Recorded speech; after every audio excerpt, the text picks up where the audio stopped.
নারী নারীর শত্রু, এই শব্দ সংকলনটি কোনো ব্যাকরণগত প্রবাদ বাক্য নয়।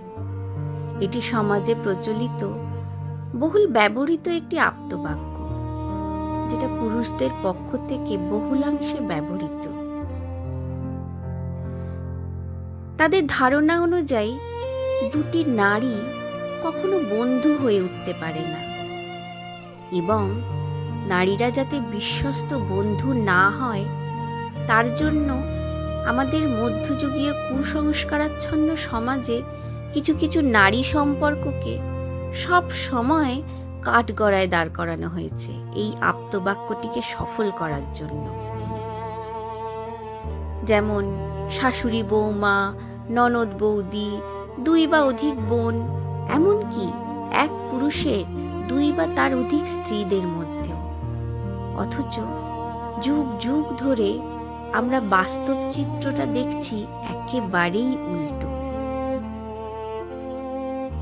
যেখানে একজন কন্যা সন্তান তার কৈশোর থেকে যৌবনে পা রাখার সময়ের সমস্ত আভ্যন্তরীণ শারীরিক পরিবর্তন সে তার মায়ের সাথেই ভাগ করে নেয়,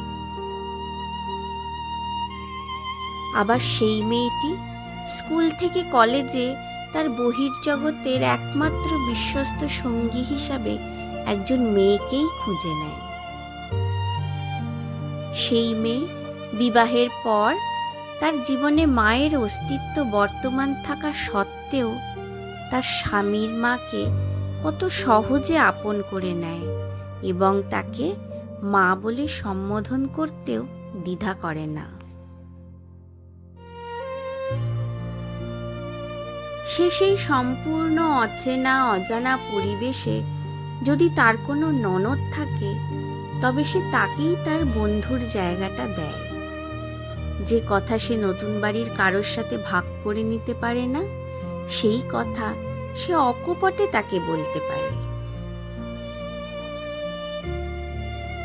মধ্যযুগেও পুরুষদের একাধিক স্ত্রীদের মধ্যেও কোনো প্রতিযোগিতা ছিল না।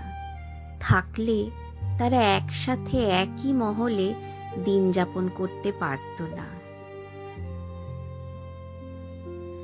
সমাজে নারী নারীর শত্রু এটা প্রমাণ করার চেষ্টা করা হয়েছিল পুরুষদের প্রাধান্যকে বৃদ্ধি করার জন্য, তাদের অহংকারকে প্রতিষ্ঠিত করার জন্য, যে নারীরা নারীদের সুখ স্বাচ্ছন্দ্য সহ্য করতে পারে না। আসলে পুরুষরা তাদের পৌরুষত্বকে অক্ষুণ্ণ রাখতে নারীদেরকে মানসিকভাবে দুর্বল করে রাখত, যাতে সে আর একটি নারীর সাথে মিলিত হয়ে সেই পুরুষের মেকি পৌরুষত্বকে ভুলুণ্ঠিত করতে না পারে।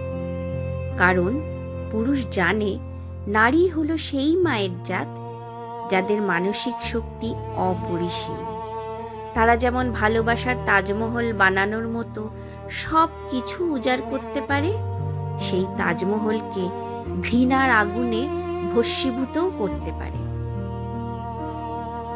তাই নারীরা নারীর শত্রু নয়, তারা একে অপরের পরিপূরক, এক একজন অর্ধাঙ্গিনী যারা মিলেমিশে একজন সম্পূর্ণা।